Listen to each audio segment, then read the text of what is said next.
I want to move to social media, Bill. And I know social media has been an amazing leveler of access, connectivity, information. We've created some of the largest platforms in the world, which can be misused given their reach and their power.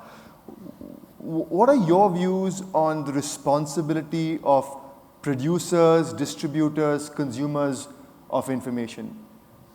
Yeah, the thing that's come up with social media that really wasn't fully anticipated is that this idea of very upsetting or things that really grab your attention can kind of pull you away from the center. So if you're kind of a left-wing person, there are certain stories, some of which are true or not true, that can really incite you and get you feeling like, God, those right-wing people are so bad.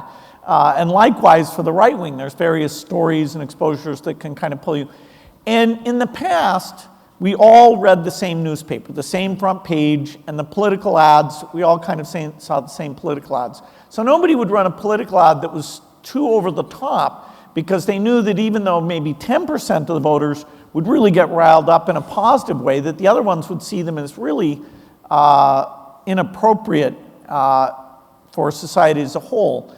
Today, because of targeting, which you can say it started with satellite TV and having hundreds of channels, right, so that the news shows kind of got fragmented, at least in the US, I don't know, India, with the kind of a political slant. Now it's really extreme that you can target political ads out to somebody to just get them incensed, and incensed against the other. Right. So what should be the regulations about that? My current view is there may be a need to ban this type of micro-targeting because it kind of drives people apart. It is a very novel set of issues, and in a way people are kind of mad at the tech companies, hey, how come you created this problem? Well, but you can't count, the society has to decide what these rules are.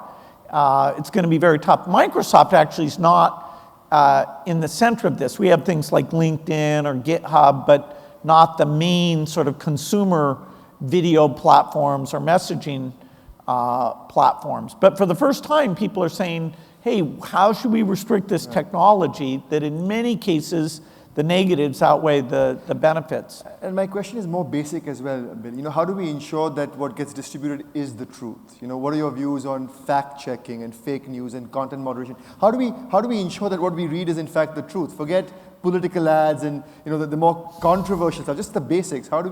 What are your views? How can technology help us there? Well, we do run into, our foundation, the biggest thing we've done is work on vaccines and getting vaccines out for diarrhea and pneumonia to all the children in the world, including with amazing Indian partners.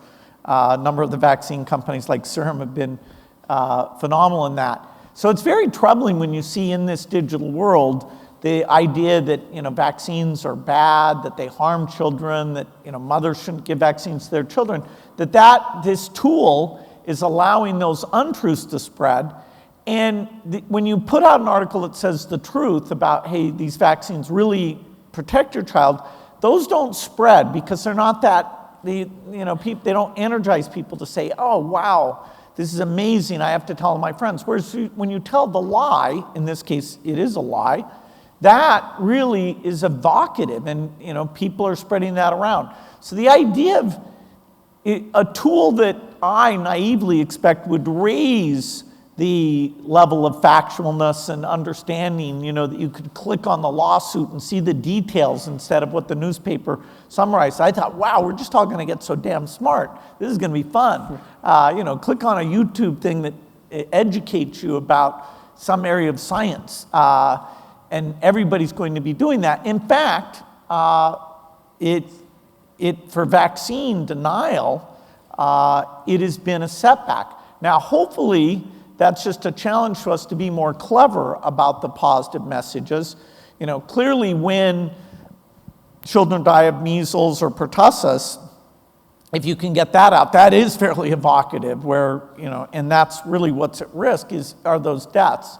But I can't say that we've we've absolutely solved it. The vaccine misinformation is worse today than ever.